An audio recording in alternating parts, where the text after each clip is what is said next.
विष्णु। तो दूसरी मूर्ति को शंकर कहेंगे, क्या कहेंगे, राम कहेंगे, नहीं।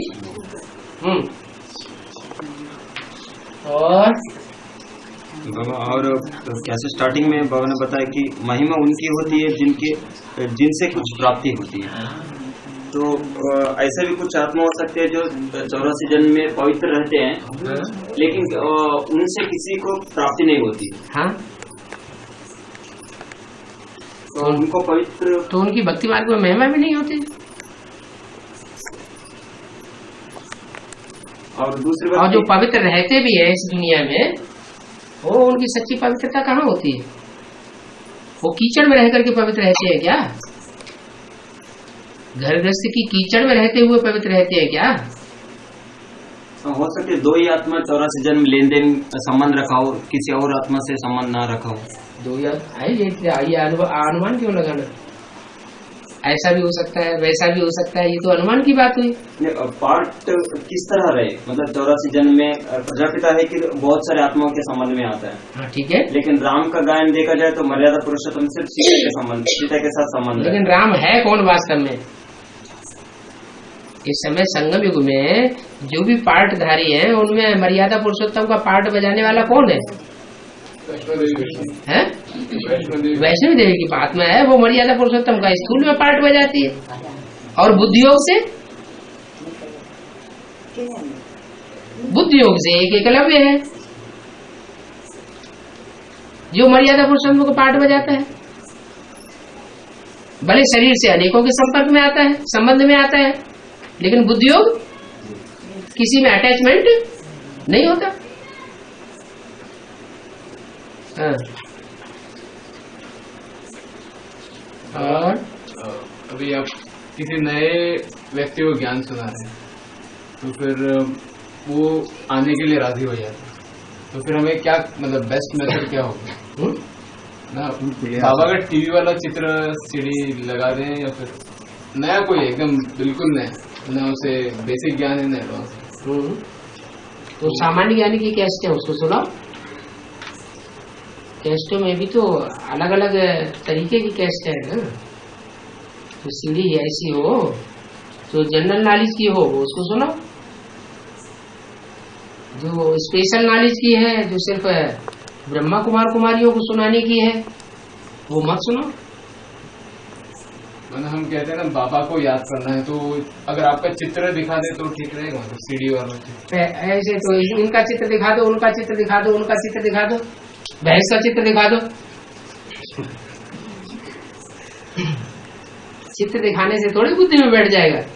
आज तुम जबरदस्ती बैठा दोगे, कल उड़ जाएगा। 1970 के आदित्यवाणी में कहा गया है कि जो सर्विस है वो साकार वचन से सूक्ष्म में ज्यादा स्पीड होता है। तो ब्रह्मा बाबा के लिए कहा गया है। ब्रह्मा बाबा के लिए, तुम्हारे लिए नहीं कहा गया है। तुमको नहीं कहा गया कि साकारी आकारी निराकारी 3 स्टेज धारण करनी है। मैंने वो पॉइंट ज्यादा ब्रह्मा बाबा के टैली होता है ना, ज्यादा ब्रह्मा बाबा के लिए टैली होता है, उनके लिए साकारी पार्ट टैली होता है। नहीं, बाबा ने जो बोला है कि अभी तुम बच्चों को साकारी बनना, 1 सेकंड में साकारी, 1 सेकंड में आकारी, 1 सेकंड में निराकारी, जिनकी ये प्रैक्टिस पक्की होगी वो ही विजयी होंगे। तो ब्रह्मा बाबा की तो साकारी स्टेज तो खलास हो गई। और आगे कहा कि मैं बंधन मुक्त हूँ अपने प्रति नहीं, लेकिन दूसरे आत्माओं के प्रति। बच्चों के लिए रुका हुआ हूँ, मैं अपने लिए। बंधन चाहे तो जा सकता हूँ, बाप दादा चाहे तो वापस जा सकते हैं, लेकिन बच्चों के लिए रुके हुए हैं। बच्चे पीछे रह जाते हैं, मेला देखने जाते हैं, बच्चे पीछे रह जाते हैं, तो माँ बाप क्या करते हैं, थोड़ा थोड़ा रुक रुक के चलते हैं, ये भी साथ में आ जाए। नहीं साथ आते हैं तो हाथ पकड़ के भी साथ ले जाना पड़ता है। तो यहाँ भी ऐसे ही है। कोई बच्चे हैं दृष्टि योग से पूरा पावर नहीं ले पाते, कोई बच्चे हैं वाइब्रेशन से पूरी पावर नहीं ले पाते, कोई बच्चे हैं ज्ञानेंद्रियों से पूरी पावर नहीं ले पाते, कोई बच्चे हैं कर्मेंद्रियों से भी पूरी पावर नहीं ले पाते। तो तरीके है ना। बाप तो रमतू रमजवाज है, कोई न कोई तरीके से ले जाएगा। बाबा क्लास में एक पॉइंट अभी कहा बाबा ने कि अव्यक्तवाणी में कहा है बाप दादा ने कि साकारी से आकारी, आकार से निराकारी, फिर निराकार से साकारी बनता है। तो जन्म तो साकारी को कहा जाता है, लेकिन आदि में भी साकारी है, तो उसको जन्म क्यों नहीं कहा गया? मैंने त्रिमूर्ति शिव का जन्म जब प्रवेश करता है तो 3 मूर्तियां नहीं होती उस समय। तो उसके लिए तो बाबा जन्म नहीं कहा, जो 76 कोई साकार में प्रत्यक्ष उसी को जन्म कहा गया। जन्म माने प्रत्यक्ष होना, संसार के सामने प्रत्यक्ष हुआ, ब्राह्मणों के सामने उस समय प्रत्यक्ष हुआ, ब्रह्मा के सामने ये पता चला कि साकार में बाबा आया हुआ है, पता ही नहीं चला। तो प्रत्यक्ष होना माने बाहर आना, प्रत्यक्षता तो हुई नहीं, किसी के सामने नहीं हुई प्रत्यक्षता। बीजारोपण की प्रक्रिया ही ऐसी होती है, तो बच्चे थोड़े जान सकते हैं, वो तो गुप्त ही रहता है। लेकिन बाप दादा सेंटेंस तो ये कहा कि बाप साकारी से आकारी बनते हैं। हाँ, आकारी से निराकारी बनते हैं। हाँ, आदि में साकारी था, तो उसको जन्म नहीं कहेंगे? नहीं, जन्म नहीं कहेंगे। यहाँ तो प्रत्यक्षता की बात है ना, बेहद की बात है, हद की बात थोड़ी है। हद में साकार में जन्म लेने की बात थोड़ी है, यहाँ है प्रत्यक्षता की बात। संसार में प्रत्यक्ष हो जाए, लोग मान लें, जो आवे जो देखे उसकी बुद्धि में बैठे कि हाँ बाप आ गए। और एक सेंटेंस, हे अर्जुन कोरा कागज बन जाओ, तो ये सेंटेंस में कोरा कागज बनने के लिए पहले मन में विश्वास रहना या श्रद्धा रहना है कि सब कुछ हमें इन्हीं से मिलता है। अभी हम अर्जुन हैं, कहीं से आए हैं, धक्का खाकर के दुनिया से आए हैं, यहाँ पूछा जाता है किस लिए आए हो? कुछ लेने के लिए आए हो या देने के लिए आए हो? लेने के लिए। तो जो कुछ तुमने कमाया है वो सब पहले खलास कर दो। पूरा कागज बन के आओ, लिखा हुआ कागज होगा और उस पर हम और लिख देंगे तो वो पढ़ने में नहीं आएगा। बिल्कुल सही घूमा। लेकिन जब हम लेने के लिए आते हैं तो देने के लिए एक से ज्यादा खड़े हुए हैं। अभी असली हीरो को पता लगाने का कंफ्यूज तो ज्यादा होता है, तो उस समय फिर से बुद्धि को यूज करना पड़ता है कि कोरा कागज किसके सामने बने। कंफ्यूजन उनको होता है जो सच्चे होकर के नहीं आते। साफ दिल तो मुराद हासिल। सच्चाई और सफाई ये बाप को बहुत पसंद है।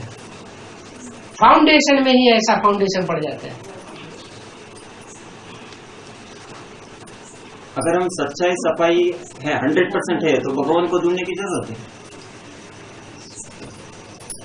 सच्चाई सफाई का मतलब जो अंदर है सो बाहर होना चाहिए। अगर हम उस स्टेज में पहुंच जाए तो भगवान को ढूंढने की जरूरत है नहीं। अंदर बाहर एक होना न होना ये तो हर एक का अपना अपना 63 जन्मों का हिसाब किताब से इस जन्म में ये बुद्धि मिली है। हर आत्मा को जो बुद्धि मिली हुई है, बुद्धि की दात मिली हुई है, वो 63 जन्मों के हिसाब किताब के आधार पर मिली हुई है ना।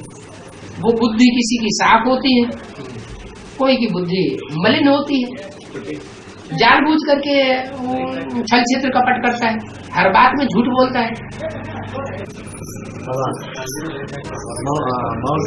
माउंट आबू विनाश नहीं होगा हैं? माउंट आबू विनाश नहीं होगा। क्या नहीं होगा? माउंट आबू विनाश माउंट आबू विनाश नहीं होगा।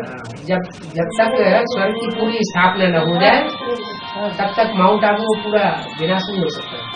दीदी दादी वहाँ रहते हैं तो दीदी दादी वहाँ रहते हैं तो क्या हुआ? दीदी दादी रहते हैं तो उनकी मौरूसी है कि रजिस्ट्रेशन हो चुका है? बाबा ने तो बोला है माया 20 नाखूनों का जोड़ दे करके तुम्हारे लिए राजधानी तैयार कर रही है? तो जो कुछ भी वहाँ तैयार हो रहा है वो तुम्हारे लिए तैयार हो रहा है। नहीं तो ऐसा क्यों बोला होता कि ज्ञान सरोवर वालों को ज्ञान सरोवर छोड़ना पड़ेगा, मिनी वधवन वालों को मिनी वधवन छोड़ना पड़ेगा, गीता पाठशाला वालों को गीता पाठशाला छोड़नी पड़ेगी। वहाँ देवताओं को 16 कला कहा जाता है, संपूर्ण देवता को। हाँ जी। फरिश्ता को? फरिश्ता भारतवर्ष में नहीं गाए जाते, ये विदेशियों में जो विधर्मी है उनमें फरिश्ते गाए जाते हैं। भारतवर्ष में देवताओं का गायन पूजन होता है, देवताओं की मान्यता है, भूत प्रेतों की कोई मान्यता नहीं है। उनको कला ही कहेंगे या कला कुछ रहते हैं या कम रहते हैं? उनको सिर्फ लाइट का देवता कहेंगे, वो एक्चुअल देवता है नहीं, क्योंकि सूक्ष्म शरीर का बंधन है। देवता को किसी प्रकार का बंधन नहीं होता। साकार शरीर तो रहता है, साकार शरीर है तो साकार शरीर पांच किसको तत्वों का होता बंधन है? है। साकार शरीर है तो 5 तत्वों का बंधन है, लेकिन उनकी आत्मा तो निर्बंधन हो जाती है। तो फरिश्ते निर्बंधन नहीं है, उनको सूक्ष्म शरीर का बंधन है। 5 तत्वों में रहकर फरिश्ता में नहीं रह सकते। 5 तत्वों में रह करके भी फरिश्ता बन सकते हैं। तो उसको पहले फरिश्ता बनना ही बनना है हर एक को, लेकिन जो फरिश्ता बनते हैं उनका गायन नहीं है, क्योंकि सूक्ष्म शरीर में है। सूक्ष्म शरीर में जो भी है वो भी एक प्रकार का बंधन है। तो शंकर का कैसे गायन आ गया? शंकर का गायन नंबर 1 फरिश्ता है। हाँ, नंबर 1 फरिश्ता है, लेकिन उसको भी देवता बनना पड़े, देवता नहीं महादेव बनना पड़े, वो लास्ट स्टेज है।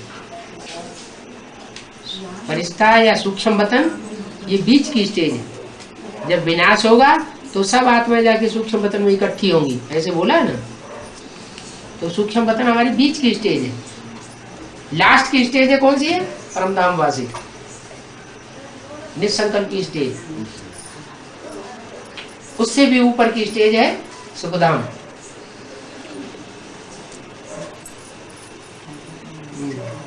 और एक हमारे पास जो मन और बुद्धि है, हमारा मन संपूर्ण हमारे बुद्धि के सामने सरेंडर होता है, एक स्टेज। और दूसरा स्टेज है अभी किसका मन अभी हुआ नहीं बाबू, एक स्टेज है वो हो जाएगा। और दूसरा स्टेज है हमारा बुद्धि संपूर्ण हमारे मन के सामने सरेंडर हो जाता है।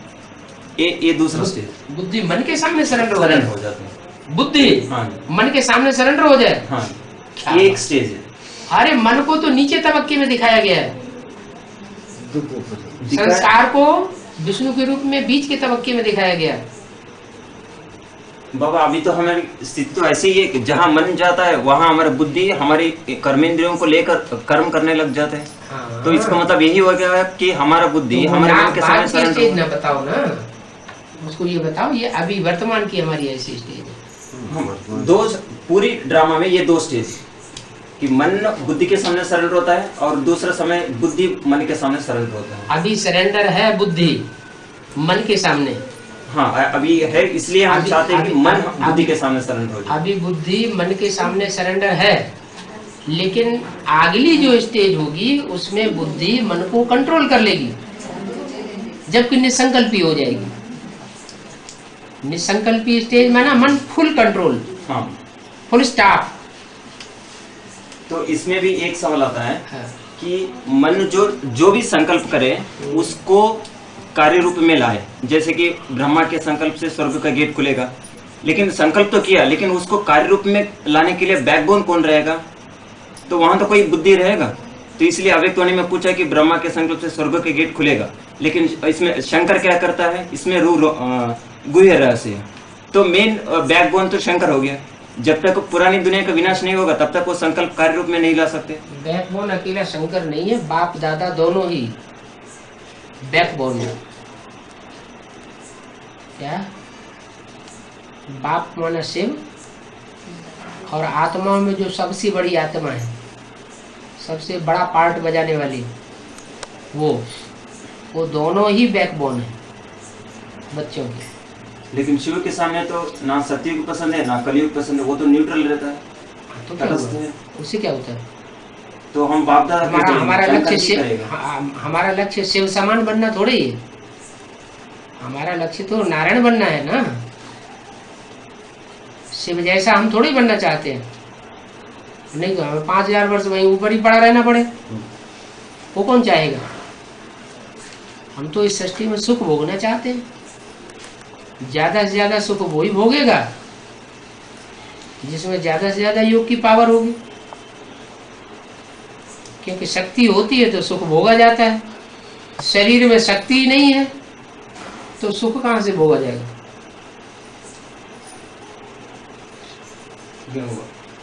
ये एक है बुद्धि, जो भी मन संकल्प करता है उसको एग्जीक्यूट करता है बुद्धि, ये एक स्थिति है। और दूसरा, बुद्धि मन को कंट्रोल करके संकल्प करने के लिए परमिशन ही नहीं देता है।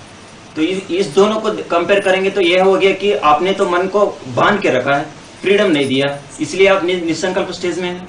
मन को बांध के ही रखना चाहिए, तो ये वही श्रेष्ठ है। ये भी एक सन्यासी हो गया ना? नहीं, बांध के रखो। नहीं नहीं, कर्मेंद्रियों को बांध के रखो। नहीं नहीं नहीं, जो दास दासी है उनको अगर अब रचना है, उस रचना को अपने कंट्रोल में नहीं रखा तो रचयिता कभी सफल नहीं हो सकता।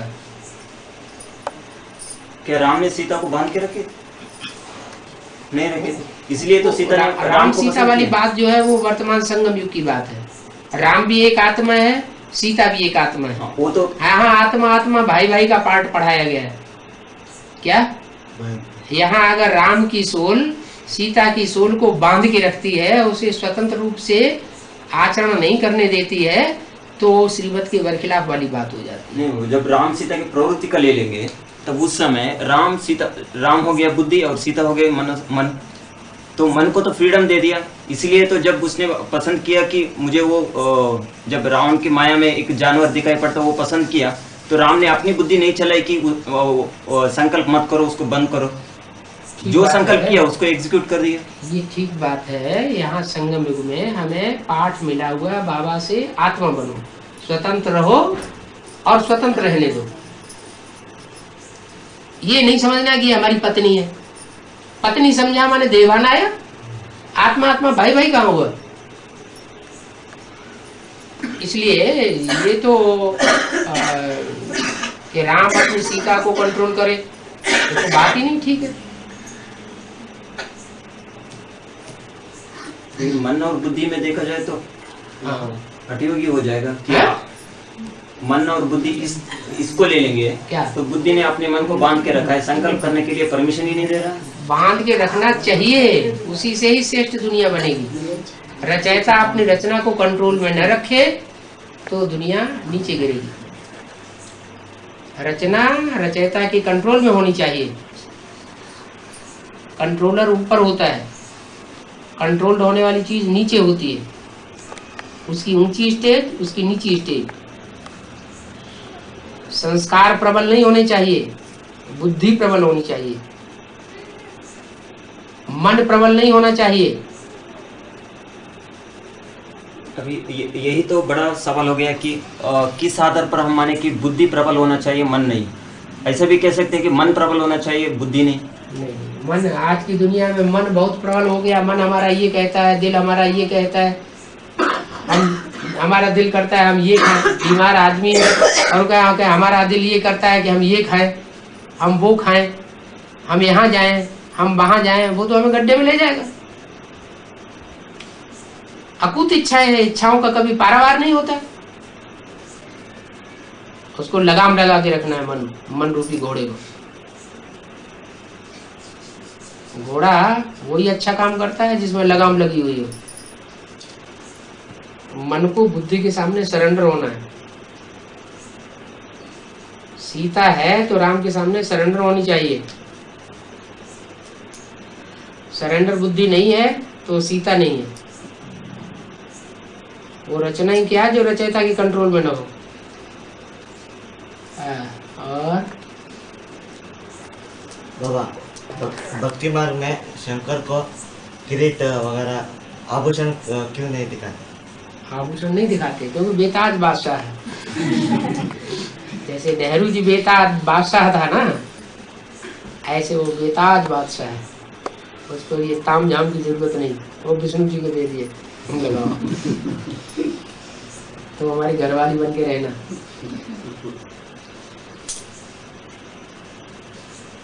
सारा ताज मान मर्तबा उसको दे दिया। बाबा हाथी के गांधी जी 30 डेज उपवास कर रहे, सत्याग्रह। उसका क्या शूटिंग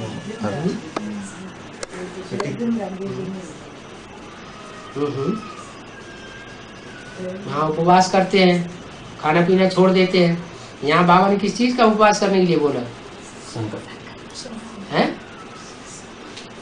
अरे विकारों का उपवास करने के लिए बोला। देवान से विकार आते हैं। बाबा और संबंध ज्ञान के आधार पर संबंध जोड़ते हैं एक चीज, और दूसरा एक है संबंध के आधार पर ज्ञान को स्वीकार करते हैं।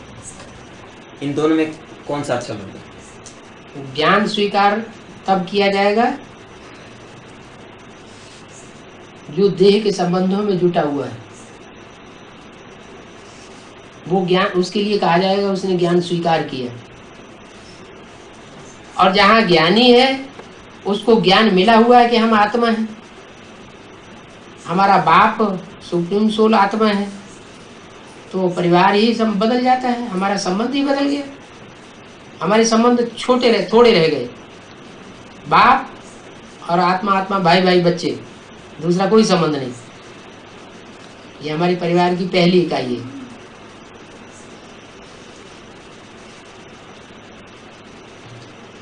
मुरली के पॉइंट जब हम भाई बहनों से डिस्कस करते हैं तो उस समय यही हमको रिजल्ट मिलता है कि वो रेफरेंस लिया रहता है। अगर बीके में देखा जाए, पीवीके में देखा जाए, तो साक्षी होकर मुरली का मनन चिंतन करके रूरोहन करना चाहते हैं तो उस समय वो पकड़ लिए रहते हैं कि यही श्रेष्ठ है। कुछ आत्मा ब्रह्म बाबा को ही प्रजापिता मान लिए रहते हैं, कुछ आत्मा इन्हीं को कुछ और को श्रेष्ठ मान लिए रहते हैं। मुरली में क्या बोला है? हमारी मुरली लाठी है, वही मुरली क्या कहती है? मुरली में हर तरह की क्लैरिफिकेशन दी है। वही तो है बाबा, जो अभी दो स्टेज हो गया। मुरली के आधार पर मान लिया कि यही श्रेष्ठ है, और कुछ आत्मा है नहीं, हमें मान लिया कि संबंध जोड़ दिया है, इसलिए हम ये मानते हैं कि यही किसके साथ संबंध जोड़ लिया? किसी के साथ जो किसी, ये भी कोई बात है, किसी के साथ संबंध जोड़ लिया, भैंसे के साथ संबंध जोड़ लिया, गेंडे के साथ संबंध जोड़ लिया, तो कोई बात हुई? अभी किस तरह कहा जाए कि कौन भैंस है, कौन असली प्रजापिता है? तो संबंध बाद में जोड़ो, पहले पहचानो ना। दुनिया में भी संबंध जोड़े जाते हैं तो पहले उसको पहचाना जाता है ना, ये कितना साहूकार है, किस कुल का है, कहाँ का है, क्या नाम है, क्या रूप है, क्या धाम है, कहाँ का वासी है, सारी जानकारी करते हैं ना, तब संबंध जोड़ते हैं। बिना जानकारी की संबंध जोड़ लेना। लेकिन हमें तो ऐसा नहीं हुआ। जब एक भाई ने आके हमें कहा कि शिव अभी भी साकार में है, जिस रथ में है उसको माउंट आबू से बाहर निकाल दिया गया, ये एक ही सेंटेंस मेरे दिल में बैठ गया कि वही सच्चा प्रजापिता है। ना मैं उसे देखा, ना मैं उसका नाम जानता था, और ना ही उसका प्लेस कहाँ पता चलता था, पता था, तो फिर भी मैंने उससे संबंध जोड़ दिया। तो दूसरे के कहे के आधार पर मान लिया ना, दूसरे के कहने के आधार पर मान लिया ना, खुद तो एनालाइज करके नहीं देखा। इतना वो भाई ने ये कहा कि अभी भी शिव साकार में, लेकिन वो कौन है वो मुझे नहीं दिखा है, लेकिन मुझे मेरा वो गुण को देखा है कि शिव का पार्ट ऐसा ही होना चाहिए था। कुछ सारी दुनिया उनको टुकराना है, यहाँ टुकरा गया, मतलब वही सच्चा प्रजापिता है, ये तो एक्सेप्ट हो गया। लेकिन मैं उसे संबंध नहीं जोड़ा था, और ना ही मैं कुछ ज्ञान सुना था। नहीं, एक निश्चित बात यह है, कोई भी संबंध जोड़ा जाए तो पहले पूरी छानबीन कर ली जाए। गुरु करिए जान, पानी पीजिए छानबीन। ज्ञान भी अगर हम लेते हैं तो ज्ञान जल भी हम छान छान के पिए। लेकिन बाबा ने ऐसा तो नहीं है कि इसमें कोई कचरा मिला हुआ है, इसमें इस पानी में कहीं विष मिला हुआ है। ये पानी शुद्ध है, डिस्टिल्ड वाटर है, तो हमको नुकसान नहीं करेगा। अगर इस ज्ञान में कुछ मिक्स है तो हमको नुकसान कर सकता है। तो ऐसे ही किसी ने सुना दिया और हमने स्वीकार कर लिया, वो ठीक नहीं है। कि सुनाया किसने वो बात नहीं है, लेकिन जो सुनाया वो सेंटेंस पर दिल को लग गया कि यही सच्चा शिव का बाबा कहते हैं, मैं आकर के जब ज्ञान सुनाता हूँ रूबरू, तब सदगति होती है। मैं आकर के नॉलेज देता हूँ, तब सच्चा ज्ञान मिलता है। किसी व्यक्ति से सच्चा ज्ञान नहीं मिलता। ज्ञान एक ज्ञानदाता से आता है, उसकी सदगति होती है। मनुष्य को ज्ञान सुनाता है, उससे सदगति नहीं होती है। इसलिए भक्ति मार्ग में भी कहते हैं, सनमुख होय जीव मोहि जबहि, जन्म कोटि अघ नासहि तबहि। माना जब तक मेरे सन्मुख कोई नहीं होता है, तब तक उसके पाप नष्ट नहीं होते। जब मेरे सन्मुख हो जाता है तो अनेक जन्म के पाप उसके नष्ट हो जाते हैं। अब ये सन्मुख विमुख एक स्थूल रूप में होता है और एक सूक्ष्म रूप में होता है। स्थूल रूप में तो ये शरीर के सामने बैठे हुए हैं, तो ये स्थूल रूप में है। बातचीत कर रहे हैं, ठीक है, दिखाई पड़ रहे हैं, लेकिन अंदर क्या भरा पड़ा है, अंदर कितने कितने संशय भरे पड़े हैं, वो अंदरूनी बात है। तो अंदर से भी जो सन्मुख है वो ही सन्मुख है। अंदर से सन्मुख हो जाए, विमुख न हो, मन से, वचन से, कर्म से मनमना भव हो जाए। दूसरे शब्दों में जो बाप का संकल्प वो ही बच्चे का संकल्प हो जाए, तो उसके पाप सब भस्म हो गए। तो ऐसा होता नहीं ना, घड़ी घड़ी निश्चय आता रहता है। अभी अभी बाबा ने कहा है गुरु बनाना है जान के, लेकिन मुरली में तो एक पॉइंट है कि जो हमारे कुल का होगा एक सेंटेंस पे आ जाएंगे, मान जाएंगे। वो सेंटेंस सुने भी ना, ईश्वरीय ज्ञान सुने ना, लेकिन वो तो कुछ जाना है। कहाँ आ जाएंगे, कहाँ जाएंगे, बाप के कंधे में जाके बैठ जाएंगे एकदम सीधे। पहले कोर्स लेंगे, कोर्स लेकर के उनको फोर्स आएगा, फोर्स आने के बाद फिर कहीं भट्ठी अट्ठी करेंगे, फिर भट्ठी में उनकी परिपक्वता आएगी, जन्म मिलेगा। जैसे 9 महीने पेट में पकना पड़ता है, भट्ठी हुई ना पेट के अंदर, फिर उसके बाद बच्चा जन्म लेता है। यहाँ भी एक दिन आना एक दिन जाना, और 7 दिन की वहाँ भट्ठी, बाहर की दुनिया से बिल्कुल कनेक्शन कट। वो है 9 महीने की भट्ठी और ये है 9 दिन की भट्ठी। आत्मा का जन्म होता है, निश्चय बुद्धि हो जाती है, निश्चय बुद्धि हुई माना जन्म हुआ, जन्म हुआ तो बाप से मिलो। कोई कोई तो जन्म लेते ही मर पड़ते हैं, यहाँ भी ऐसे होता है। एडवांस पार्टी की आत्माएं पिछले जन्म ही बाबा को पहचान लेते हैं, अगले जन्म में वो ज्ञान में आने तक उनका 20-25 वर्ष ऐसे ही बिताते हैं। उस समय उनके ऊपर बाबा का छत्र छाया रहता है कि नहीं? तो फिर ठीक है रहता है, लेकिन वो भोगती क्यों है, भोगना 20-25 वर्ष? ज्ञान समझ में ज्ञान समझ में नहीं, भोगना तो भोगनी पड़े ना। तो जब भोगना भी ना भोगने पड़े, अंदर से कुछ महसूस ना हो दुख, तो छत्र छाया है। अंदर से दुख महसूस होता रहा तो छत्र छाया कहाँ हुई? दुख रहता है मगर महसूस नहीं होता। क्यों नहीं महसूस होता? खूब महसूस होता है। जो कोई आत्मा पूर्व जन्म में ज्ञान में थी, फिर दूसरा जन्म लेकर के अज्ञानता में जाके जन्म लेती है, तो दुख तो भोगती है ना, दुख अनुभव करती है, क्योंकि ज्ञान तो होता नहीं। यहाँ तो छत्र छाया किस चीज की है? ज्ञान की छत्र छाया है ना। ज्ञान के आधार पर आत्मा परा ज्ञान की पराकाष्ठा से अपने को मुक्त अनुभव कर सकती है। अगर ऐसा समय आया कि कन्या को बाहर जाकर किसी को एडवांस ज्ञान सुनाना पड़े, तो क्या माता जी के साथ जाकर सुना सकते हैं? माताओं के लिए बाप आए हैं और बाप आके दुकान खोल के दे रहे हैं, तुम दुकान पे बैठे बैठे धंधा करो, तो इधर भटकने की क्या दरकार है? बाहर की दुनिया तो बहुत तिकड़मबाज है, वो भले तुम माता साथ में रखो तो भी ऐसी तिकड़म लगा देते हैं कि वो बेवकूफ बना दे। शिकार करने के लिए पांडवों को हैं? पांडव, हाँ बात है, शिकार करें पांडव, हाँ, और शिकार पकड़ के लाए और शक्तियों के सामने लाके डाल दे, शक्तियाँ काट पका के खिलाए। अगर कन्या को समझाना पड़ा तो कुमार कन्या को नहीं समझा सकते हैं ना। हाँ, तो कन्या को ही जाना, कुमार भी समझा सकते हैं कन्या को। मैच्योर्ड माता सामने होना चाहिए। नहीं, उसके घर में अगर कुमार गया तो उसके घर में गलत सोचेंगे ना हैं?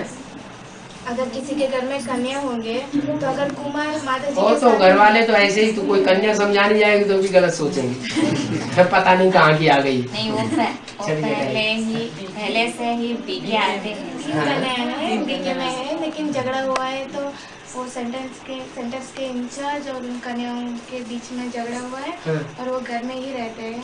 घर में रहते हैं, तो कोई माता को लेकर के जाओ सुनाने के लिए, इसीलिए पूछा था। मैच्योर्ड माता हो, उसके साथ जाओ।